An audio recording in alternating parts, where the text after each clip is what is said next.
ఓం మహాగణాధిపతయే నమః. ఓం గురుభ్యో నమః. ఓం శ్రీమాత్రే నమః.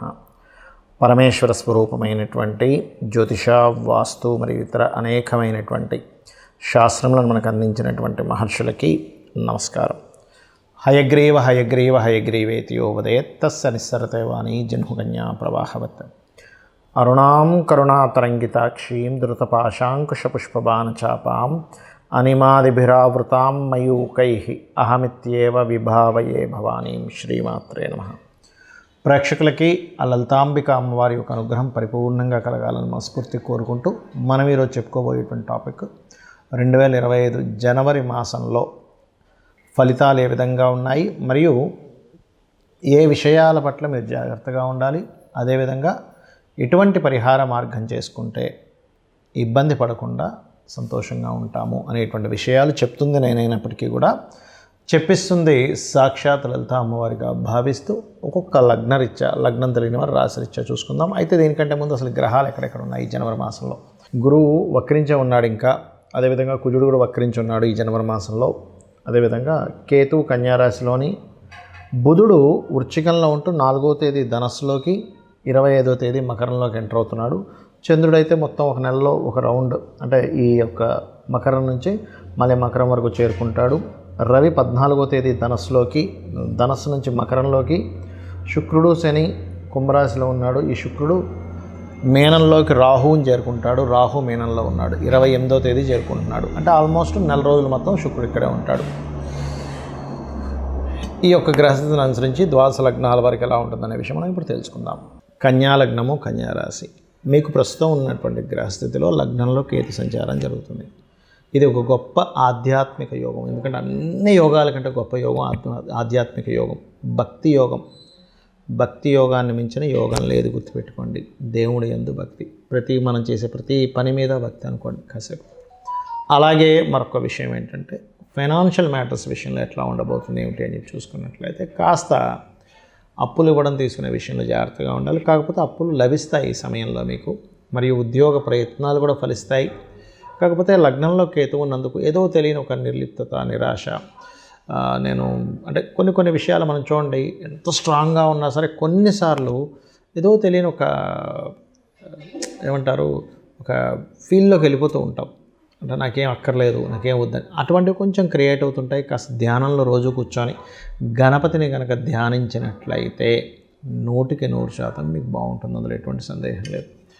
అలాగే 3వ అధిపతి లాభస్థానంలో వక్రించున్నందుకు పర్టికులర్గా కాస్త ఉద్యోగ సంబంధించినటువంటి విషయంలో 3-8 అధిపతి అయినటువంటి కుజుడు దశమ స్థానం వైపు ప్రయాణం చేస్తున్నందుకు చేసేటువంటి జాబ్లో కాస్త ఎక్కువ స్ట్రెస్ ఉంటుంది. దీన్ని మీరు తగ్గించుకోవాలి అంటే సుబ్రహ్మణ్యేశ్వర స్వామి యొక్క ఆరాధన చేయండి, అన్ని విధాలా బాగుంటుంది. మీకు పర్టికులర్గా ఇప్పుడు ఉండేటువంటి సమయం ప్రాపర్టీస్ మూలంగా, కన్స్ట్రక్షన్ మూలంగా, విద్యా సంబంధించిన వాటి మూలంగా ధనయోగం బలంగా చూపిస్తుంది. అదేవిధంగా మీ జన్మజాతకంలో కనుక చిట్ ఫండ్స్ ద్వారా ధనం, ఫైనాన్స్ ద్వారా ధనం వచ్చేటువంటి యోగం మీ పర్సనల్ చార్ట్లో ఉన్నట్లయితే ఇది సరైన సమయమే అట్లాంటివి ఏమైనా కొత్తగా ప్రారంభించడానికి. కానీ మీ జాతకంలో లేని యోగము మీకు వర్తించదు. ఇప్పుడు కూడా మీ పర్సనల్ చార్ట్లో యోగం ఉన్నదే గోచారంలో దానికి కనెక్ట్ అయితే ఆ పర్టికులర్ టైంలో ఇంకా బాగుంటుంది అనమాట. ఇది గుర్తుపెట్టుకోండి.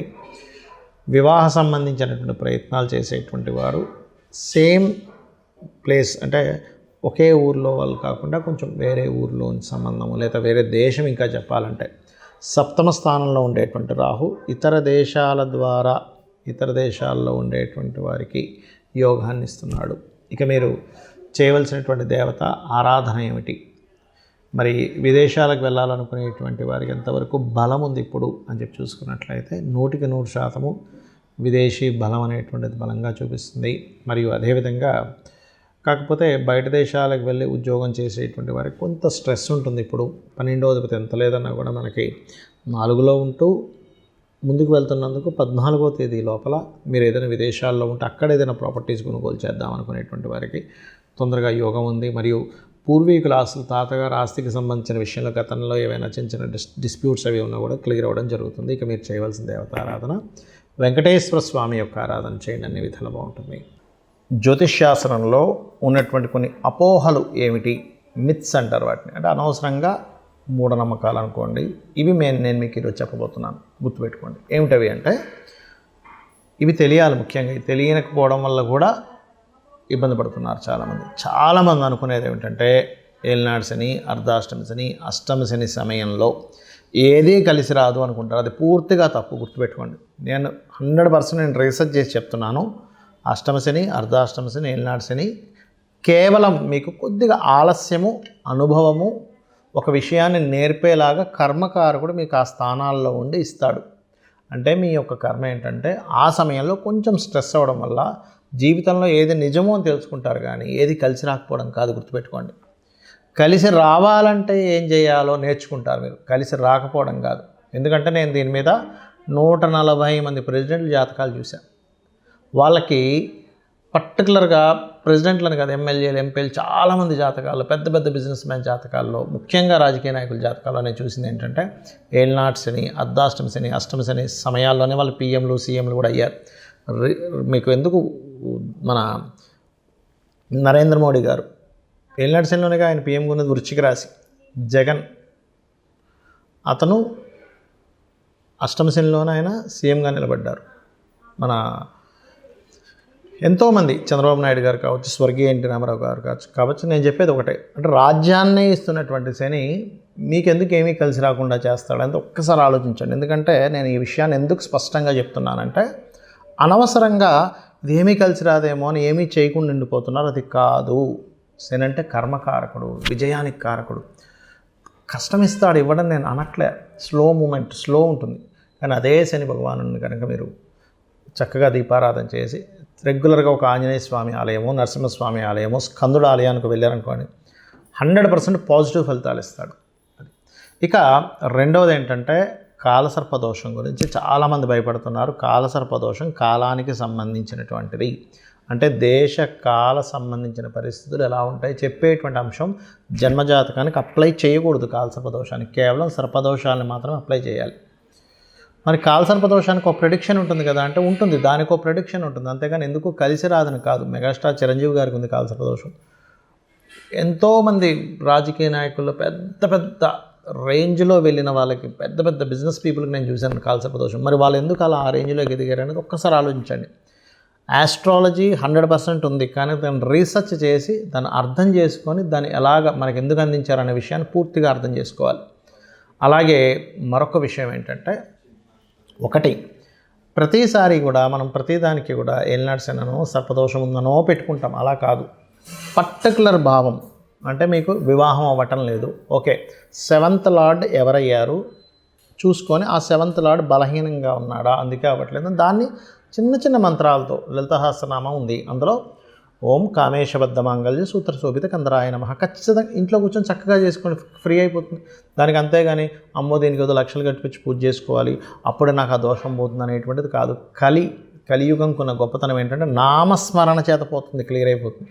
మీ దగ్గర డబ్బులు ఉన్నాయి, నేను చక్కగా పూజ చేయించుకుంటాను, ఇంటికి పురోహితుని పిలిపించి ఒక హోమం చేయించుకుంటానంటే చేయించుకోండి, ఏమీ తప్పు కాదు. అది ధనం ఉంటే చక్కగా ఇంటికి పురోహితుని పిలిపించుకొని చక్కగా పూజ చేసి అతనికి దక్షిణ ఇచ్చి 10 మందికి భోజనాలు పెట్టండి. దానివల్ల ఒక సిస్టమ్ అంటే మనీ సర్క్యులేట్ అవుతుంది, దానివల్ల దేవతలు కూడా ఆనందిస్తారు. నేను కాదనట్లే, కానీ డబ్బులు లేకపోయినా అప్పులు చేసి మాత్రం ఎట్టి పరిస్థితుల్లో మీరు పూజ చేస్తేనే వర్కౌట్ అవుతుందని మాత్రం ఏమీ లేదు. ఎందుకంటే భగవంతుడికి అన్నీ తెలుసు. అయ్యా ఈ వ్యక్తి దగ్గర డబ్బులే, ఉన్న దాంట్లో సంతృప్తిగా నాకు చేసుకుంటున్నాడు అని భగవంతుడికి తెలుసు. భగవద్గీతలో చాలా స్పష్టంగా చెప్పాడు ఆయన. ఏంటంటే మీరు గనక అంటే పత్రమైనను, పుష్పమైనను, ఫలమైనను, ఉదకమైనను ఫలాపేక్షరహితంగా నాకు సమర్పిస్తే నేను దాన్ని ప్రీతితో స్వీకరిస్తున్నాను అన్నాడు. ఉదకం అంటే చిన్న నీటి చుక్కండి. కాబట్టి ఎక్కడా కూడా ఇది చేస్తేనే అవుతుంది, లేకపోతే నాకు ఇది అవ్వదు అనేటువంటిది లేదు. నామస్మరణ చేయండి, కేవలం నామస్మరణ కూడా మిమ్మల్ని ఉద్ధరిస్తుంది. డబ్బులు ఉన్నాయి చక్కగా చేసుకోండి, ఏం కాదనట్లే. గో సేవ చేస్తారా, గోదానమే ఇస్తారా, పెద్ద పెద్ద హోమాలే చేస్తారా, యజ్ఞాలే చేస్తారా, మీ ఇష్టం.